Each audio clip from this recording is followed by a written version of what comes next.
बिस्मिल्लाहिर्रहमानिर्रहीम। अस्सलाम वालेकुम दोस्तों। जब कुछ लोगों ने एक अल्लाह वाले से पूछा कि हमारी दुआएं कबूल क्यों नहीं होती हैं, तो आइए दोस्तों जानते हैं कि अल्लाह वाले ने क्या जवाब दिया। हज़रत शफीक बल्कि फरमाते हैं कि एक रोज़ हज़रत ख्वाजा सुल्तान इब्राहिम बिन अदहम रज़ियल्लाहु ताला अन्हु बसरे के बाज़ार से गुज़र रहे थे, तो लोगों ने आपकी खिदमत में हाजिर होकर कहा, हुजूर, कुरान में अल्लाह ताला ने फरमाया है कि तुम मुझसे दुआ मांगो, मैं कबूल करूँगा। हम बहुत वक्त से दुआ मांगते रहे मगर कबूल नहीं होती, इसकी क्या वजह है?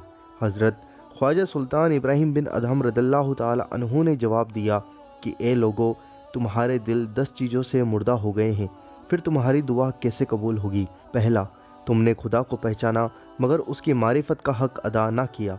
दूसरा, तुमने कुरान पढ़ा मगर उस पर अमल नहीं किया। तुमने मोहब्बत रसूल का दावा किया मगर उनकी सुन्नत पर अमल ना किया।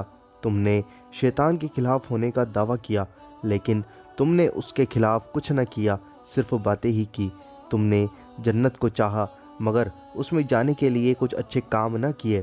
तुमने जहन्नम से बचना चाहा मगर खुद ही अपने नफ्स को उसमें डाल दिया। तुमने मौत को सच जाना मगर उसके लिए तैयारी ना की। तुमने भाइयों की पीठ पीछे बुराई की मगर अपनी कमियां ना देखी। तुमने अल्लाह की नेमतें खाई मगर उसका शुक्र अदा न किया।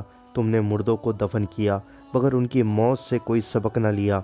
दोस्तों, यह सब बातें दरतुन नासिहीन सफ़ा नंबर 513 पर लिखी हुई हैं।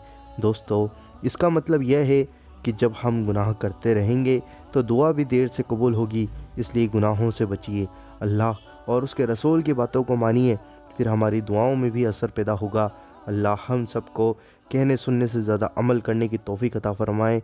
आमीन अल्लाहुम्मा आमीन। नाजरीन, अगर आपको यह वीडियो पसंद आई हो तो इस वीडियो को शेयर ज़रूर करें और आपके अपने चैनल अल्लाह दीन को ज़रूर सब्सक्राइब करें।